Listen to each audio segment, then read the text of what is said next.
Hey guys, it's Big Sexy here.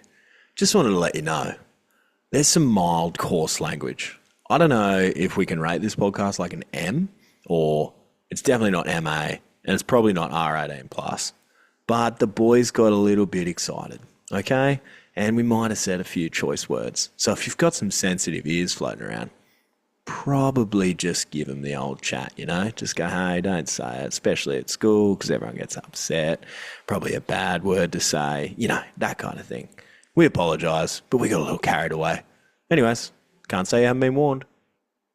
Going back, this ball's back and gone in his first major league at bat. Luke Hughes hits a home run. What a moment for Luke Hughes. What a moment for Australia. Ladies and gentlemen, welcome to another episode of the Bloop and a Blast Baseball Podcast. My name is Big Sexy. I'm the Bloop. Yes, you can see it if you're watching on YouTube. See it on the shirts. We're wearing each other's shirts, but I'm the Bloop. His name is Hughesy. He is the Blast. Hughesy, I'm going to let you take it here, mate, because we've got a really special guest, and I wouldn't do the introduction justice, mate. You do it. No, we do, and I'm very proud to be able to call Kenty and ask him to come on the podcast tonight and jumped at it. So, Kenty, mate, congratulations firstly on like an amazing career. I know you announced your second retirement, and we'll get stuck into that in a little bit. But all jokes aside, mate, it's been a fantastic journey from you or for you over the years, and I'm looking forward to diving into it, mate, and discussing everything. But from the bottom of my heart, congratulations on the career that you had, mate. I guess from here, take us back a few years, mate, and kind of how'd you get into baseball to start with, and we can kind of roll on from there. I was pretty much born into it, to be honest with you. My old man's played, I think, from the time he was about 9. He grew up playing cricket here in Canberra, and yeah, I think when he was about 9, he turned up for cricket training one day and his coach didn't turn up. And baseball had just started in Canberra and was like playing on the next field over. And he looked over and he was like, oh, I wonder what they're doing. And walked over and joined into training and sort of never looked back. So he still rolls around in 5th grade here. He's 69 this year or whatever. But anyway, so once I was born, like mum and dad, they got together when they were like 15. So like mum was always tagging along to dad's games. Then, dad started playing 1st grade. Mum was in the canteen. So I was just tagging along, the little toddler in the pram, and just sort of grew up around it. Started playing t-ball, and you had to play, mate. You had to play, didn't you? Yeah. You had no choice. Had to, yeah. That's unreal. That's unreal. Sorry, you go, Hughesy. No, for me, what was it like for you, Hughesy? Where did you start? You were footy, weren't you? My dad had no clue about baseball or t-ball, like nothing. And the only reason why I did was because my parents' best friend's son got into t-ball. So then I'm like, well, we'll go down and hang out with them too. So that's how I got into it, through my parents' friends, kids, right? And dad did his best to try to learn the game over the years, and he still thinks he knows a bit about it to this day. But kind of a little bit different for me, mate. So like your dad, touching base on what, your dad has done for, I guess, Canberra baseball. And we'll have a little chat about that and then obviously the weekend that's just gone. But he's kind of done everything, right? Like he umpired against us for a long against us. That's probably not the right way to put it. For you. He was definitely against me. I agree. And I do have to say, how was it when you actually pitched and your dad was behind the plate? It must have been a little bit tough, and those dinners after the game must have been a little bit difficult. To be honest, I hated it because if I did well, there was an excuse for the other team. Not necessarily the other team. I never really, thankfully, never heard it from the other team, but like other teams' fans, it was never about me being good enough to get guys out. It was because my dad, was helping me. I had the same thing, Kenty, growing up. You just can't win, Nah, and then I felt personally like sometimes I get squeezed and it was frustrating. So I remember there was one game. It was actually against Perth, and you probably remember it, Hughesy. I walked a batter with the bases loaded on a pitch I thought was a strike, full count. Thought it was a strike. Dad was umpiring, fucking called a ball. I walked in. It might have been like tying a run or something, and I was heated. And like I didn't speak to him for weeks after that, and like mum ended up having to be like the peacemaker, and I think like we're both pretty stubborn and hard headed, and I was like, I'm not giving in until he apologizes. Like, and at that point, I was a lot younger, and like it was still my career. I was like, you don't understand, like you're fucking my career. Sorry, I keep swearing. No, you go for it, Yeah, we mate. love Whatever. it. Say whatever you want, mate. We don't give a fuck. So yeah, anyway, a couple of weeks goes by, and I think mum like forced dad to apologize, and we started speaking again. But yeah, absolutely, there was some it caused some tension for sure. Well, it's Matey. funny. Sorry, I got to interrupt here No. because how you get into baseball, right? We had a funny one. Like my sister played softball. My mum and dad were involved with softball, and my sister got into baseball. I got into baseball after that, and dad was an umpire at the time. Now my old man was a boxer in the '70s. So growing up, like we knew who's who in the zoo because you were never going to get one past the old man, right? You were scared shitless. Right. And then so when you're like, and I'm only talking about junior grades, right? Like you're trying to throw a fastball in the outside half, the old man calls it a ball and you're just blowing up. But after the game, for me, it was like, yeah, no, I'm not going to argue the point too much. Like, you know, like, Give you a little one too. but I tell you what, he's still got it, you know? So it's like, okay, yeah, no worries. But the cool thing, and sorry, I just having a bit of a flashback myself, but I just remember growing up as a kid, mate, and like all through junior baseball, like you get home, you know, big day out of baseball. You're out there early for juniors, you play seniors, your old man umpired, whatever. And you're just talking about plays like over the dinner table and like, oh, this rule and this thing. And it gives you such a really good understanding of the game and the rules and stuff. Like it's just, I don't know, I wouldn't trade it for anything as much as it sucked, right? Because you always get that thing, oh, yeah, your old man bloody helped you out. He didn't. Like, It's funny you say that, like talking about rules. Yeah.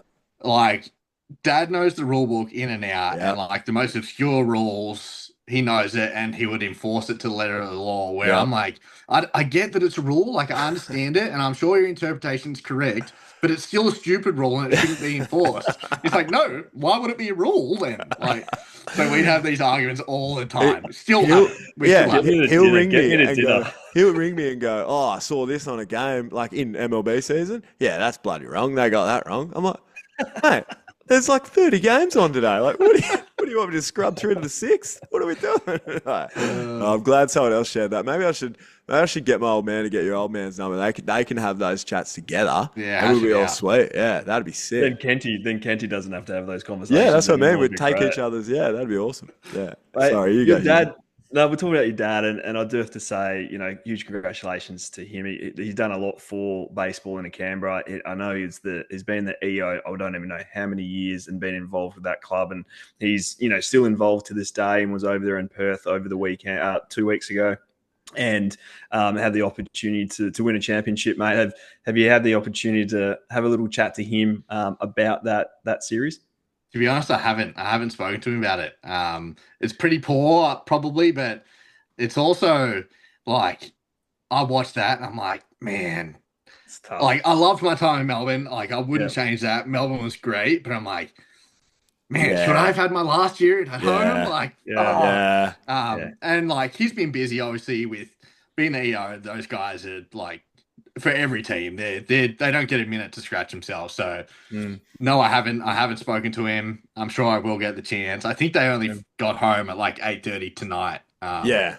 So we should also break the fourth wall a little bit. Hughesy, you did all right. You did pretty Tried. good. To those listeners, we are recording this pretty much the Monday after the championship series. So Kenty's not a bad bloke for not reaching out to his old man for over a week.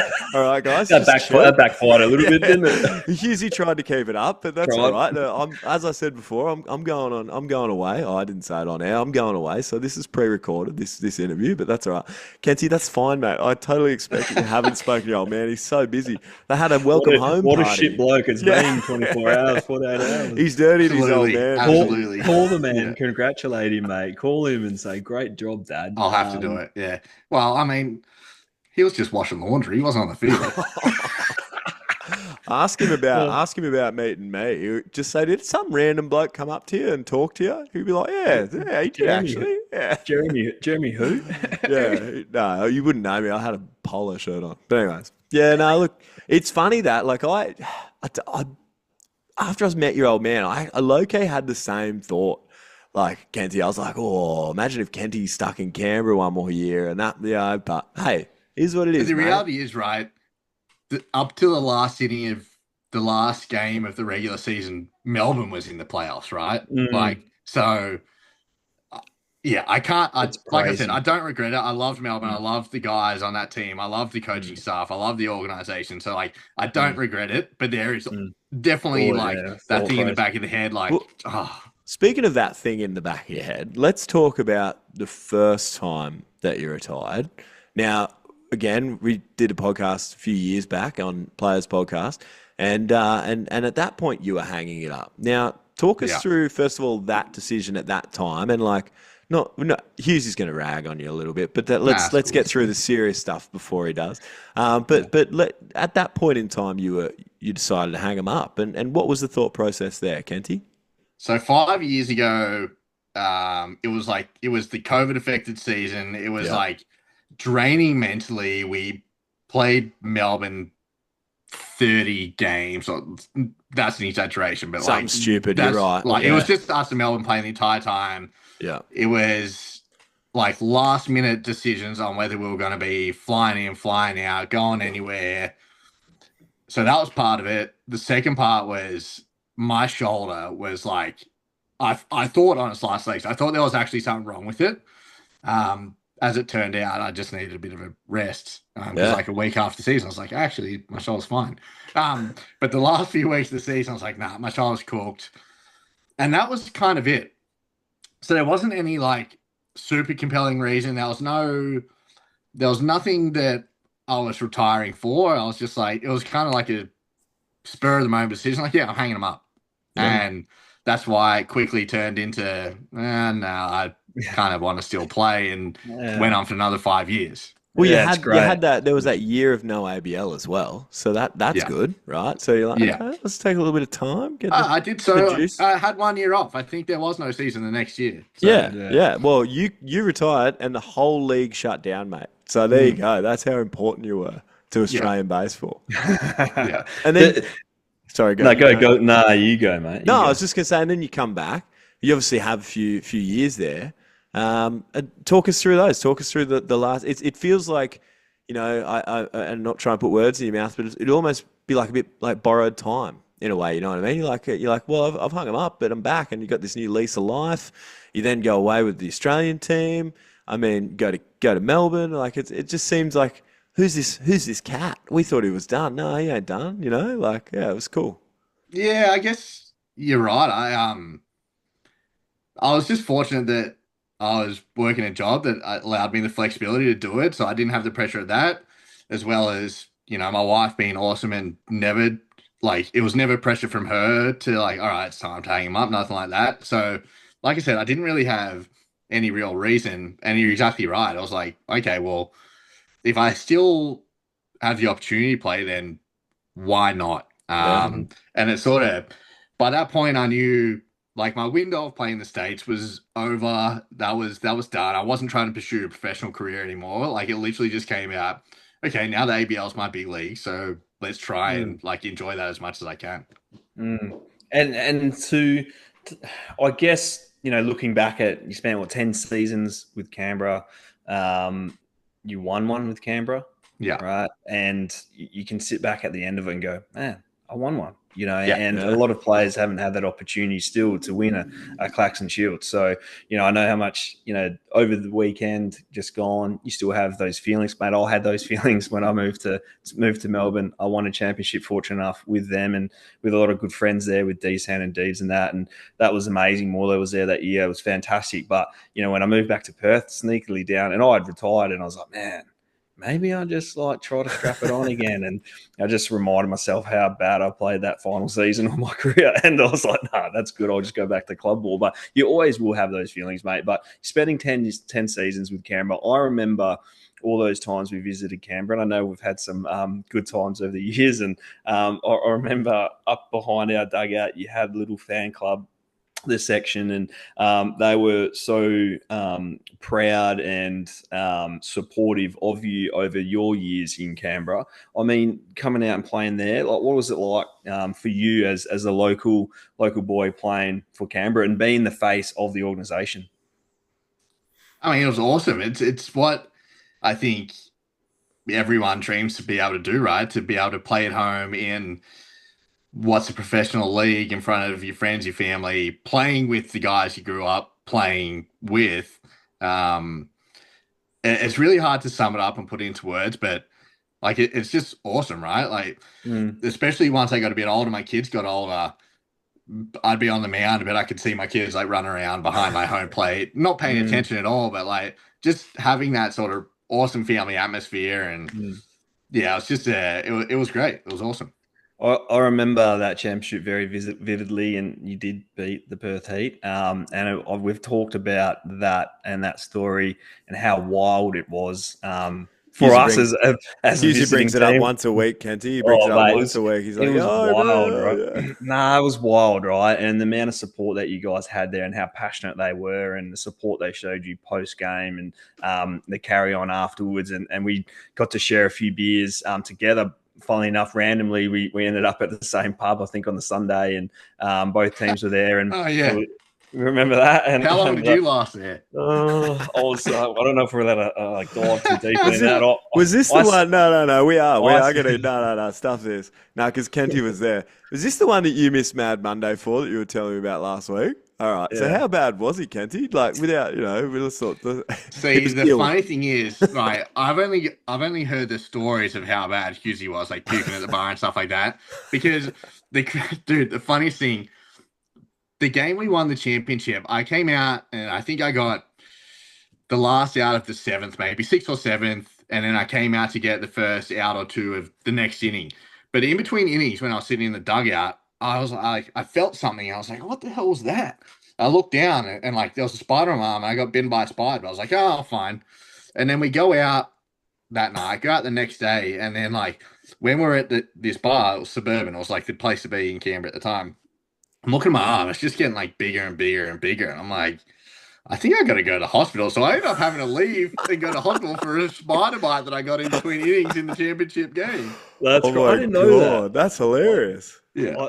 I'll defend myself, and I guess celebrated the wins pretty good over the years, and I'll have to say I said losing one was harder, and I just drank myself stupid just to try to forget about it. I heard you just had dodgy seafood. Don't worry about it. It might have been the same spider. That's why you were ill. It affects. I'll tell you right now, the flight home was horrendous. And I didn't make it to Mad Monday, the one and only time, and I regret it. And so when I give advice to people all the time about Mad Monday, I said, you just got to get there. You got to make sure you get there. But anyway, it was, sitting back and looking at your, career at Canberra, mate, you won a championship. Fantastic. Moved over to Melbourne. You've been able to put a pretty good squad there together. You kind of touch base on how thankful you are for the opportunity to play there. You've got some superstars there, mate. And as you said, you're in the finals all the way up to the last game. I guess a disappointing way to kind of go out. Yeah, absolutely. I went down to Melbourne to win a championship. Like you said, obviously I left Canberra. Melbourne had won the previous two championships. I was like, okay, I've got one more year in me. I'm going to go to Melbourne. They've just won two. I'll go down there. I'll win one. I'll hang them up. So, okay, first year we didn't make the playoffs. I was like, okay, all right, I better go for another one. Last year we made the playoffs.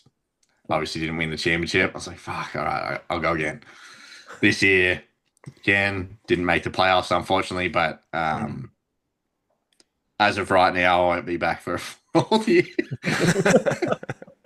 We'll see. Watch this space, mate. I don't care what anyone says. I know we joke about it and stuff like that, mate. But, if you end up deciding in 6 months' time that you want to play again, just do it. Don't give a shit about me giving you a little bit of a hard time. We'll just start calling you Johnny Farnham, but that's okay. I'd love to have you on every year if you want to have a chat about your retirement. That'd be sick. We just make it a yearly thing. I'm here for it. You got so much going on at the moment with your family. You brought him up. Your son just signed with Canberra. That's unbelievable, and I've been to go along with all the boys, like, on your Instagram and stuff like that, watching highlights over the last couple of years. It must be really cool as a dad to be able to see him develop as an athlete and get an opportunity, and such a great opportunity to go play professional football. Absolutely, man. This is where I'll definitely get emotional talking about Yeah. him. Yeah. Two Mate, seconds. no, You're that's right, all mate. right. I've been sitting back and all the boys, we always keep talking about it. It's like throwing up more weight on the bench press. And I swear the other day I saw him throwing up about 80 kegs. And I'm like, mate, He this reps kid's out only, 85. He pumped out 97 and a half for one. that's I think I So, saw that same unbelievable. video on Instagram. That was wild. I was like, oh, I need to get moving. Yeah. The highlights for me as well of the different tournaments that he's played in and been able to, I guess, he just outruns everyone. You're not that fast, mate, and No, you were able to dude, throw a baseball I really, don't have really his well body for a either. long Like, time. Thanks, he's Mum. stacked. He's Yeah. I mean, Brittany, my wife, she was an athlete. Obviously, I was an athlete, but I mean, I can't say that we either of us look like him. He must have just got like the best of both of us, and Yeah. even my 6-year-old, he's now starting to look the same as Mate, well. Like, he looked jacked the other day. I dude, saw got him doing it, push-ups or something, have you? yeah, he does. Like, he does. So I've got a little setup in the gym, like a treadmill and like bench press and stuff like that. And he's always wanted to go out there, like, and I've never pushed any of them to do it. They just want to be out there and they want to do it. And like going back to Braden and signing, I think one of the course parts is that he's done it in his own sport. Like he's plays his own path, Yeah. and no one can ever say that I got him any opportunity. Like he's done it all himself. Yeah. That's So unreal, for man. him, so how does it look for him now, mate? Like he gets to obviously train with the team and develop, and they kind of take him under their wing and run with it for the next couple of years. Pretty much. So if you think about it in baseball terms, he basically goes into rookie ball, right? So in rugby league, he's 14.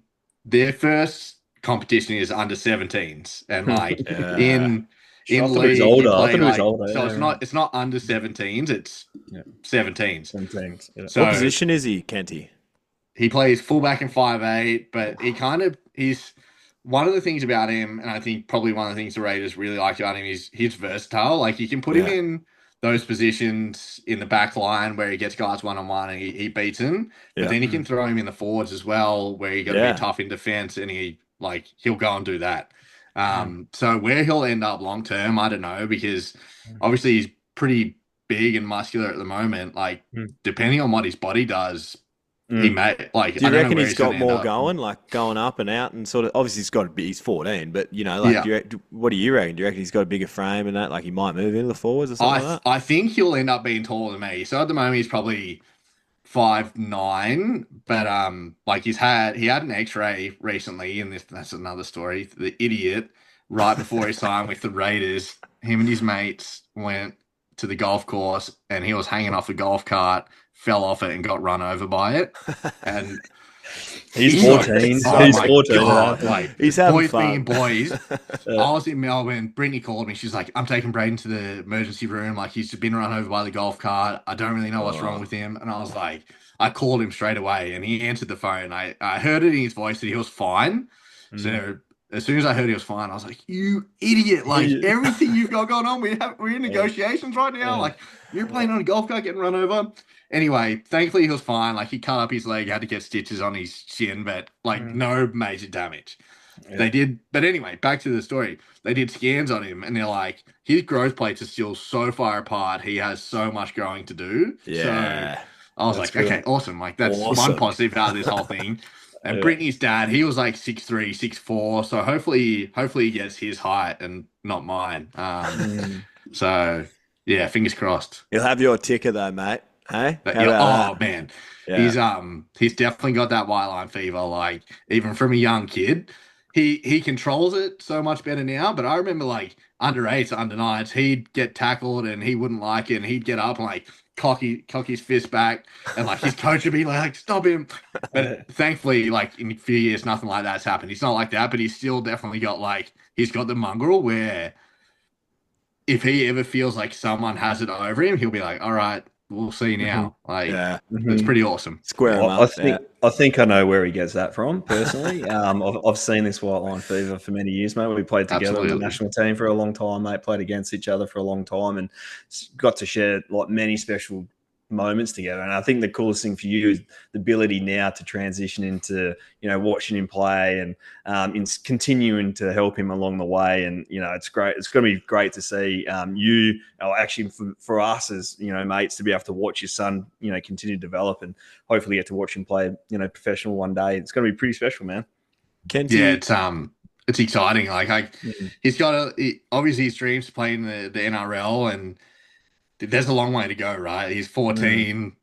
There's a long, long way to go. He's got to go up through their system, under 17s, 19s, 21s, whatever. But one thing I've seen so many good traits in him that I've seen from the best athletes that I've been around that I'm I think he's got a really good chance at this. Yeah. And I think too, having yourself, and obviously you'd have a wealth of people that you could call on for even more advice if you need it. But having an old man that's real fresh in professional sport, doesn't matter what sport it is, you got to have that mentality and that drive, and having you there to help him out with those sorts of things. I mean, that's got to help as well, for the young bloke. And it's crazy. And I think I can also help him learn from my mistakes, so he doesn't have to make the mistakes I did. And like I said, I've seen some of the guys I played with that have gone on to be had so much success in the big leagues. I can help pass those traits along to him. Not necessarily my traits, even though I played for a long time. I didn't do everything the right way, but I've seen the guys who went on to be megastars and what they do, and I can try and pass their traits along. Absolutely. Kenty, going back to it, and I think we sort of skipped over it a bit in the interview, but I mean it is obvious here, but given everything that you said, but now retiring this time around, and you said the reason, I didn't have a good enough reason or whatever, and this time around is that the reason, the family and just more time with them and being that sort of that footy dad, is that sort of where absolutely it is? Yeah. This year there was some clashes with some of the stuff that Braden was doing. This was the year he got into the Raiders Academy, and they had trainings and stuff. And even training, I don't like missing training. I don't like missing anything. And there was clashes this year where I was away where I missed that, and I hated it. And I don't want to do that. So I get more joy out of going and watching him do those things. Actually, I wouldn't say more joy, because I still love competing. I love playing, but I just don't want to miss his stuff. That's unreal. That's so cool, man. It's funny, we were talking about OzTag before, right? My parents, my mum and dad were the same, mate. They'll watch any sport, I tell you. But when their kids are playing, mate, far out. My mum used to come and watch us play OzTag, and in a social league, so that's just to support your kids, and it's that's unreal, mate. That you're doing that, that's awesome. Yeah. I mean, taking it back to some of the baseball stuff, mate, and there has been some really special moments within your career. I'd say, winning a championship's probably way up the top. What did it mean to you, I guess, representing your country and going away and wearing the green and gold? I know the answer, but let the people, our listeners, know. What did it mean to you, mate, to do that? I mean, there's no greater honor. And it's not just about the baseball stuff. That stuff's awesome, and you can't, I can't describe the feeling you get when you're going out there and playing with green and gold on. But it's it's those moments off the field with the guys. Yeah. Those are the best. Yeah, definitely. I think I was talking to someone yesterday about it, and they're like, "Oh, what do you miss about playing?" I said, "Mate, it's solely the time I get to share with the team in the clubhouse. One, and the second part to that is going on road trips and hanging out with the boys for a few days and literally just hanging out. We used to get to go away for probably 2-3 weeks together, and sometimes up to a month on the national team." And they're the memories that you talk about and remember. It's all the other stuff, not necessarily the games, which was special in itself and wearing the green and gold, but it's the friendships that you've been able to forge together and the memories that you'll share for the rest of your lives is the most special part to this game.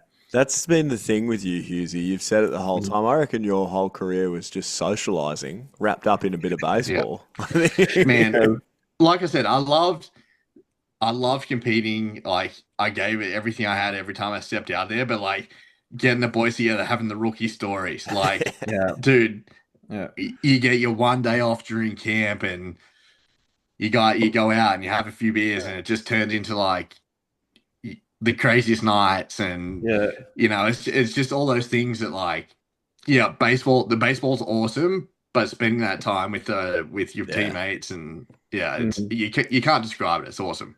Did you have a rookie story, Kenty? Did anyone they try to get you when you come into the league? Of course, yeah. Are you able to No chance. share it? Yeah, These not a things chance. cannot be spoken of. There's a code of silence. Appreciate that. I Fully could respect it. tell you who the good storytellers are, but I can't disclose any information. Nah, I'm more than okay with that. We can move on.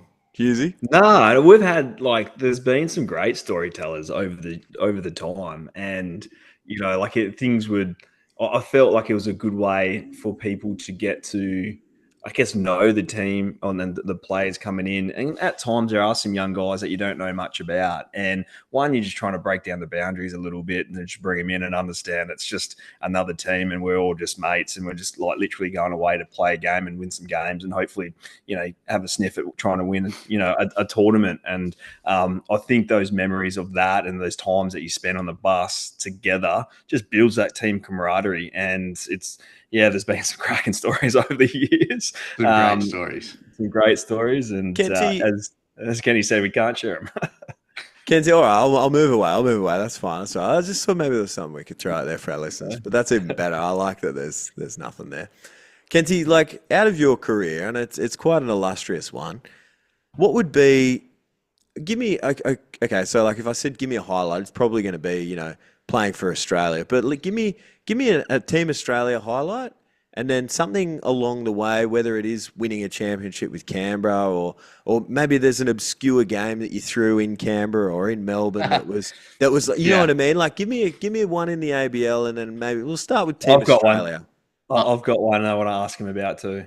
Yeah, all right. I'll go Team Australia first. 2023 WBC, making it as far as we did, that trip.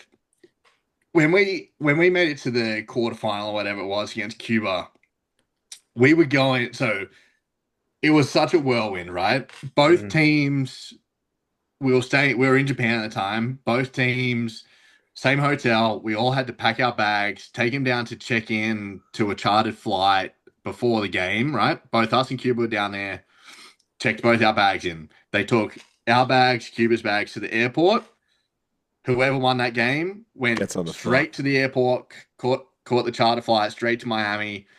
The other team's bags got taken back to hotel to fly out back home the next day. We were driving to that game against Cuba, and all the chat wasn't like, hey, how cool would it be if we win this game and we go to Miami? Or hey, imagine if we go to Miami. It was all, man, when we win this game, when we get to Miami, this is going to be amazing. And that change in mindset over the years was the coolest thing for me, because it wasn't always like that. Yeah. The belief it showed, especially at that tournament, to see and sit back and watch and share, I guess, the excitement through a fan's lens, clearly, being a lot of my best mates, on the team and playing on the team and stuff like that. It was a special run for you guys. Amazing run for you guys. And as it turned out, we didn't beat Cuba. We lost. We were the team whose bags got taken back to the hotel and we flew home. But that was a real, I think, turning point where it's actually, we now believe. Yeah. Yeah, definitely. That's fucking awesome. The one game. What about the ABL? Before I get to yeah. I've got What about the ABL, mate? Is there, is it the championship? Is there the championship was cool. Obviously that's of course it's the ship. Yeah. That's an easy one. No. Winning that, but if we're talking individual performance, the year I re-signed with Atlanta when I was 26 or 27, I had some pretty cool games. I think I had a 17-13 strikeout game. I think I threw 8 2/3 shutout against Melbourne until Harmo came in with 2 outs in the ninth and hit a homer. I've got it up. Wikipedia, right? Wikipedia says it. You want the club ball one? Nah. Oh, Yes, I do. Yes, we do. 23 punchies. That's what I was getting at, mate. Talk us through that game. Yeah. So grand final again. This was like fresh out of pro ball, in my prime, like 2018. prime Kenty. 2018, yep. Yeah.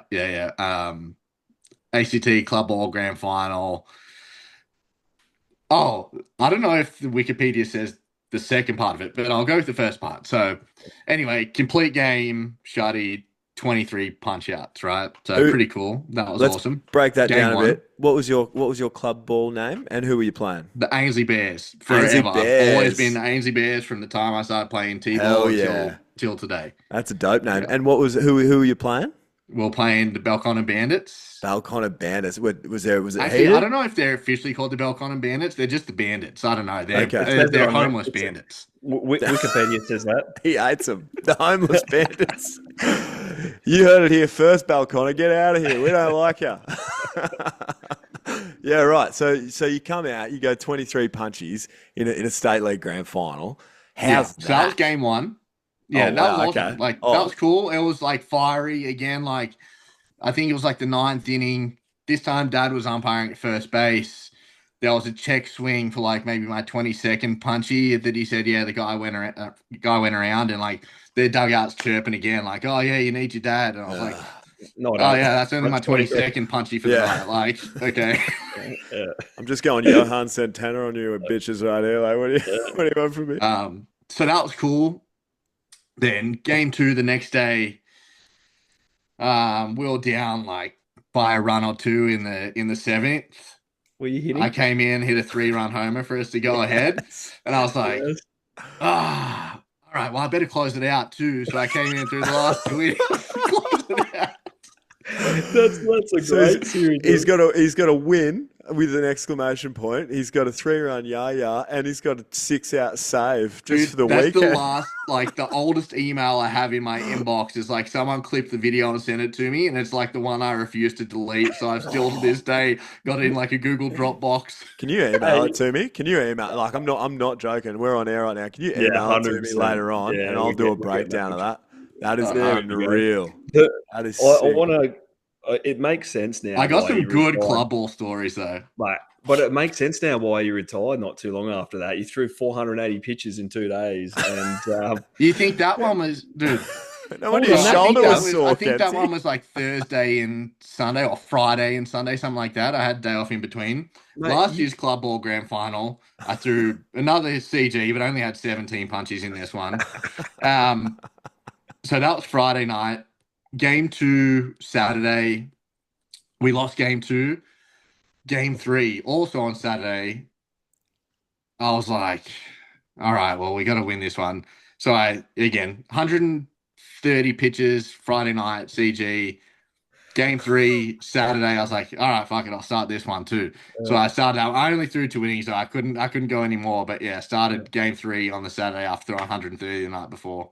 That is nasty. Do you not have? And you win. And you win. And we won. Yeah, Robbie Perkins threw like the last 5 in that one. He can pitch.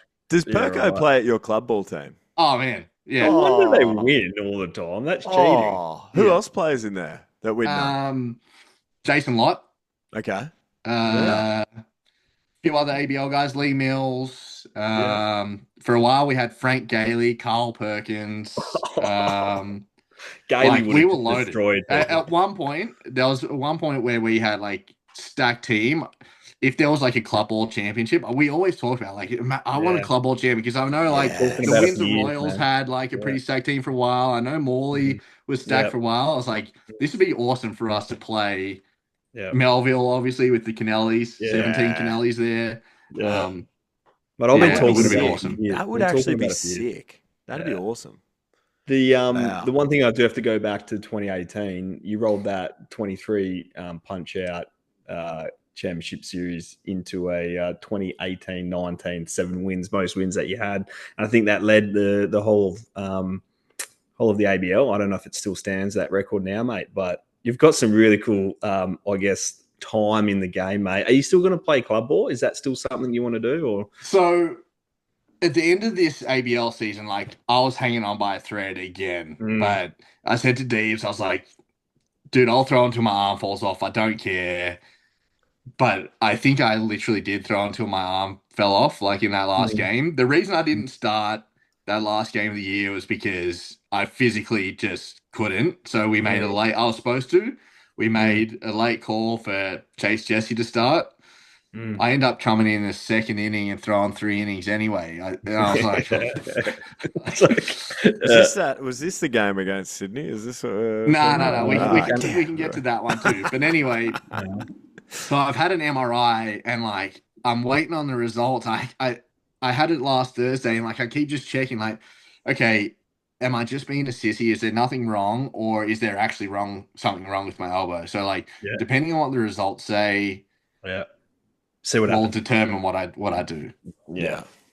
And like, you don't have to go out and get 28 punchy or 27. hit. You can't get 27. Can we keep talking about some of my club ball feats? I've got a couple Yeah. others. Yeah, I love club ball. Let's bring it at me. Are your offensive numbers better than your pitching numbers?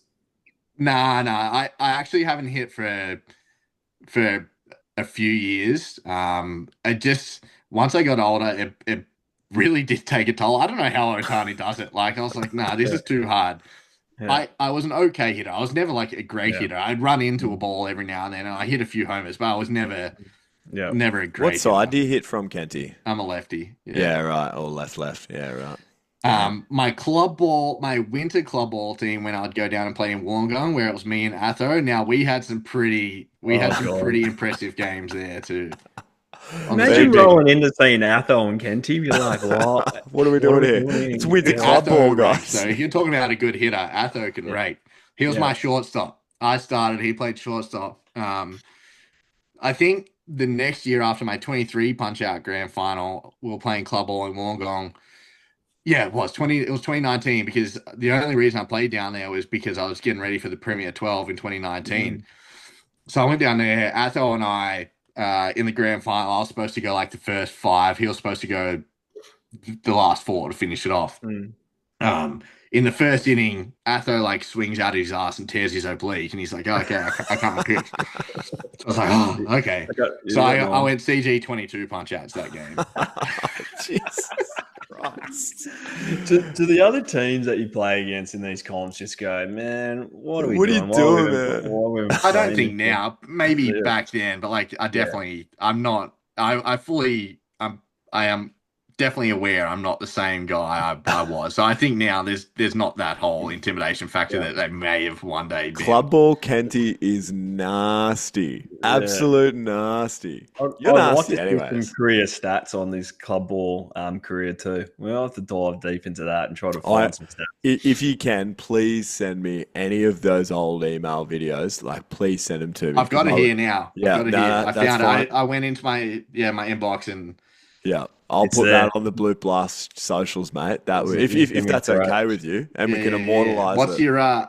What's your email? We'll don't give it out. We'll talk about it. We can't give that out. Yeah, give it out online. Yeah, do that. I sent you an email. I've got it before in the invite, so I'll find it and I'll do it. I nearly had to do some editing there. No, that's unreal. I see that while we're on the jovial stuff, I see that you had a run in with my mate from Lismore. Well, maybe not you, but we gave Whitey a bit about running in with Tal, but bit going on there. We don't have to talk about it. I'll edit this out. Don't worry about it. I'm happy. No, I'll edit it out. Don't worry about that. Let's go. So you kind of stood there on the mound and we don't have to talk about the specifics, but he was like, hey, what's up? Let's go. So the reality was, right, I went into that game and I was like, all right, no one's figured out how to beat Sydney. I was like, fuck, maybe we're going to have to try and intimidate them. I don't know. So I went into that game just looking for a reason, just to try and... I definitely wasn't trying to start an all-in brawl. Like, that was an unintended consequence. But I was like, I need to find something just to try and, like, rattle their cage a little bit. Not like... So... And it just happened to be the opportunity that when I saw a runner on second base and I looked back there and one pitch I saw an arm go like this and it was fastball, and then the next pitch I saw the arm go like this was a curveball. I was like, maybe they are stealing signs. Maybe it was a coincidence. I don't know.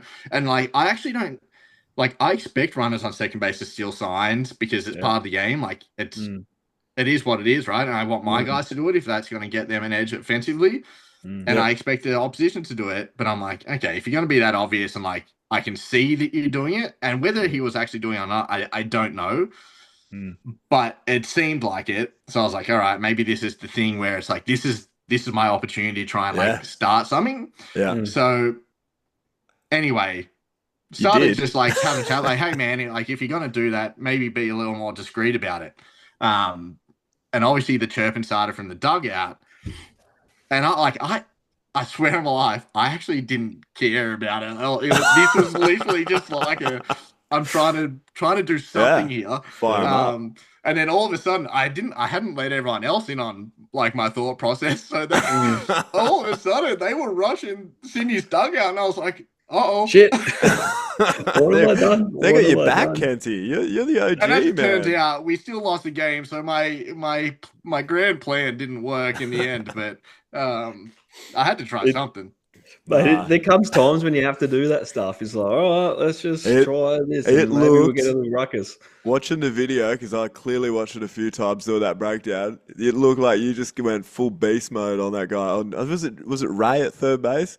You gave him the old point, and they're like, and I was like, oh, I know what he's saying there. He's in so It was much Ray, and I've got trouble. nothing against Ray. I actually, Yeah. dude, I think he's an exciting player. I think it's awesome that he's been named on the Aussie team. Like guys like him are the future of the Aussie team. Like I actually have no bad blood it's in the towards game. him. Yeah, He just happened to be the guy that I chose, right? Like, hey, I was talking to Tal as well. He was just playing for Sydney, and he's like, "Oh no, nothing. There's nothing against him or anything like that. It's just part of it. Like it just happens sometimes." And it was a good one, but that was a fun. And Hughesy said earlier on in the year, we usually get one a year, don't we?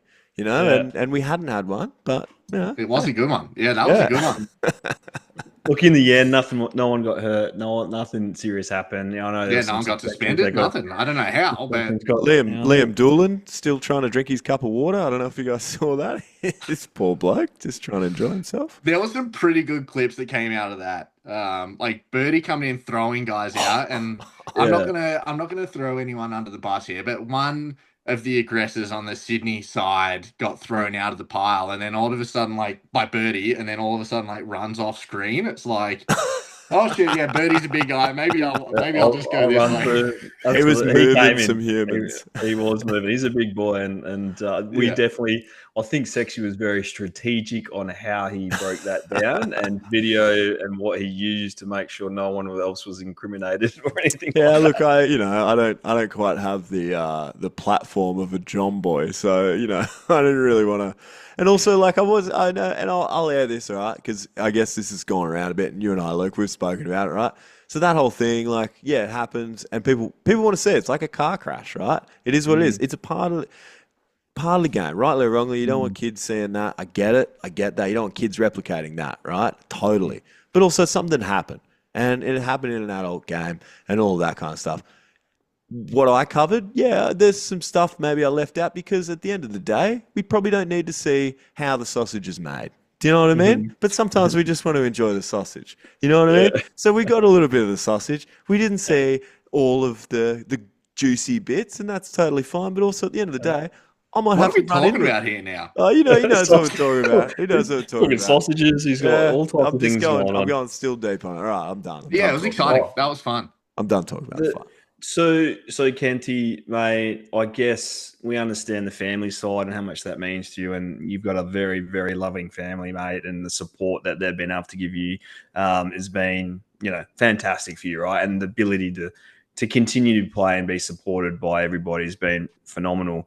What does, and I know that, for the foreseeable future, it's going to be taking care of Aiden and the family and the kids and stuff like that. Do you want to stay involved in the game? You got aspirations to, I'm not saying coach but still stay involved in some capacity? Absolutely, I do. So my youngest, Jackson, like he loves his baseball. He loves his football too. So whatever path he takes, I don't know. But for the time being, like he'll be involved in baseball, so I'll be involved with him. But even at like any other levels, like I'm absolutely open to it. Like if it was a full-time coaching thing. No, I don't have the capacity to do it. I think something I've thought about recently that I think I'd really enjoy doing is more like mentoring on the mental side of it. Like I've never been personally a guy that's like thought a whole lot about mechanics. Like I'm not like, okay, I've got to make sure that, my arms at this point, like that's just not me. My mentality is like, just get the ball and throw it. And like, okay, I'll think about where I want it to go and what I want to do, and my body will figure it out. Where not everyone's like that. So like, I can't go out and teach a kid mechanics. I don't think I'd be any good at it. But I think what I could do is talk to them about the mental side of the game and like how to approach the game and how to compete. And that sort of works because I'm pretty busy with all the kids' stuff and work. That I can do virtually. So I kind of like, I can fit that in wherever, where coaching's a bit different, right? You can only do it at certain times. So I think something like that I'd really enjoy doing. But I think I would still like to do some coaching as well. And even when I told Willow that I was hanging him up, and I said to him, like, if there's some capacity for me to do something in some way, like I'd love to do it. I'd be open to do it. I'm not trying to take anyone's job. Like I'm not trying to go be, the pitching coach for Team Australia or the bullpen coach or nothing like that. Like I want to make that clear. Not trying to take anyone's job, but if there's an opportunity to stay involved, 100%. I think definitely there's so many different avenues, and I do feel that we do lose a lot of guys to the game for different reasons, right? Most of the time it's family, it's time, what you're able to share.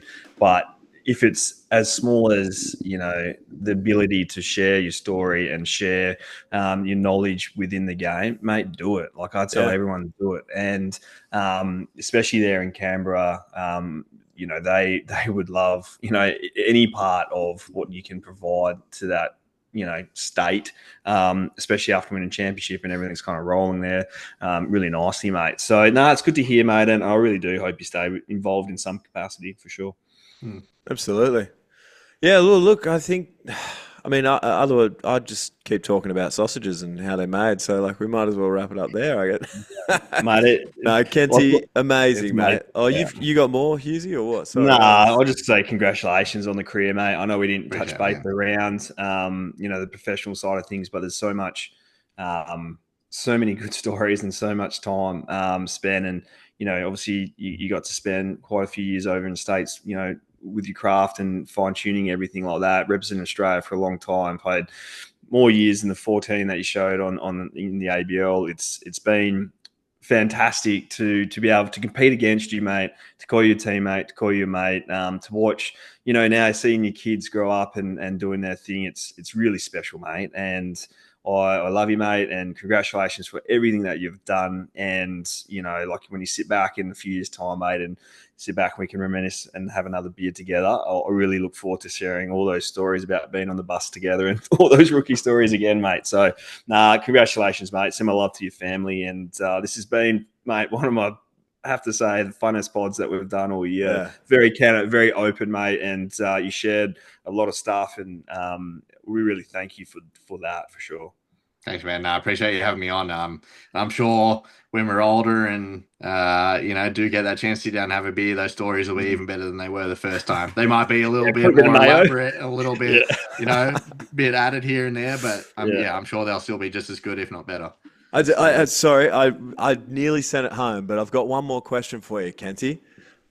Do you remember, right, TK 500 in Perth? Do you remember that he actually got his first hit off you in his career? I didn't, but I went back.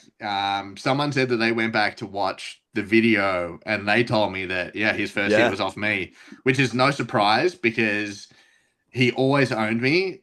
And I've got to also admit that earlier in that series, I was watching the replay of one of the games that I threw, and it talked about, and I faced TK, and thankfully this time I did get him out, but it did talk about how he had a 480 or something like that lifetime average off me. I was like, that makes sense, because I didn't feel like I ever got him out. So thankfully, like this year, I don't think he got a hit. He had the chance to get 500 off you. It was like, I was in the booth that night on the 500 at Perth, and it was, first of all, the fact that you were just like, I think he came out the night before or the day after.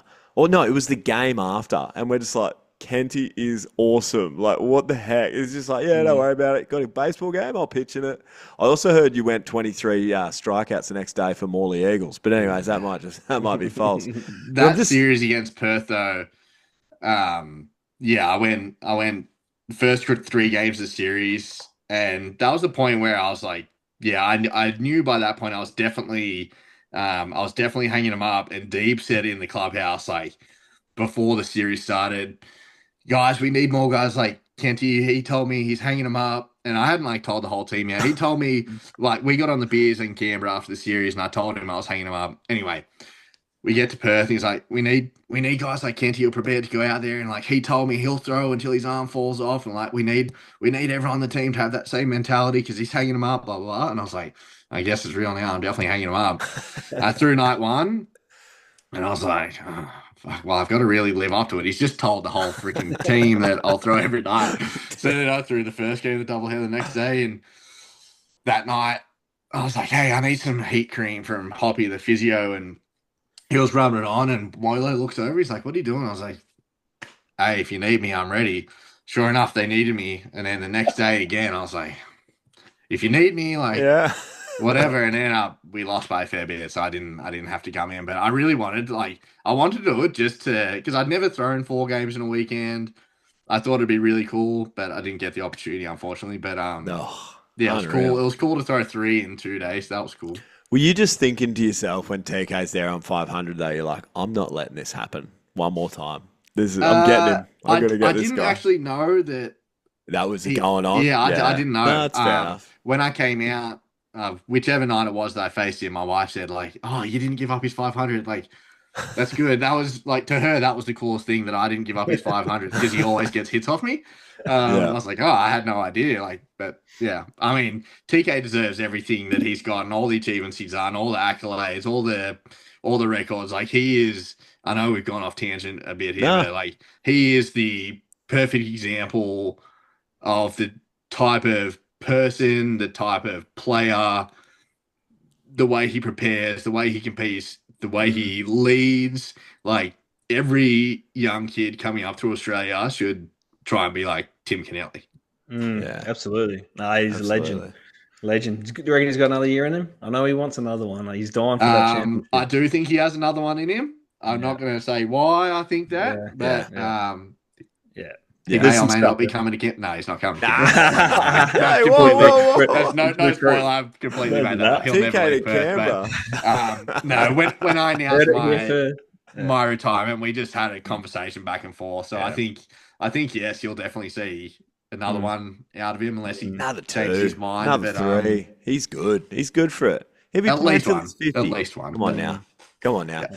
Nah, look, we appreciate you, Kenty, mate. Like, thank you so much. I mean, every time I've been grateful enough to talk to you, you've been an absolute bloody legend, mate. And then, like, hearing that, I said to Hughesy, like, we had our list, right? And then obviously things are going on around. We're like, we've got to get Kenty on. And then season and all this, and we thought, hey, we've got to get him on because you deserve it, mate. You're absolute ripper bloke. And I tell you what, watching you out there, it's just, something else. Just CC Sabathia vibes, mate. This big OG dog just out on the hill. That's what I get from him, mate. I love it. That just makes me think, like, fuck, how bad did I look in the uniform? No. Come on. Funny story. Sorry, I know we're trying to keep going. Let's go. But it just keeps reminding me of all these stories I got. Spring training in 2017, I was at Top Golf in Tampa, and CC Sabathia rolls up with like his crew. So I went up and like got a photo with him. And this is when I was as big as I'd ever been. I was like, and when I say big, I don't mean in good shape. I mean, like, I was real fat. I was living the American life. Those burgers with those to the extreme. And I was standing next to CC Sabathia, and he's like 2 foot taller than me, but like we had the exact same build. It was shocking. Yeah, we had the big boilers, and it was no good. Well, it's just lefty, the hitch. That's all it was, mate. Just you look as tall as CC is why I say it. That's why. So I'm just trying to help a brother out here, Nah, we appreciate you, Kenty. Thanks so much, mate. Thanks, mate. And thanks for everything. Australian baseball just won't be the same without you in it, mate. So thank you. We You might see me appreciate you. again. We'll see. Yeah, Love bring this. him back. Love this. Bring him I back. love this. Awesome, And mate. we'll do this again next year. Thanks for having me, guys. Thanks, Too bro. easy, mate. Appreciate it, mate. Going back.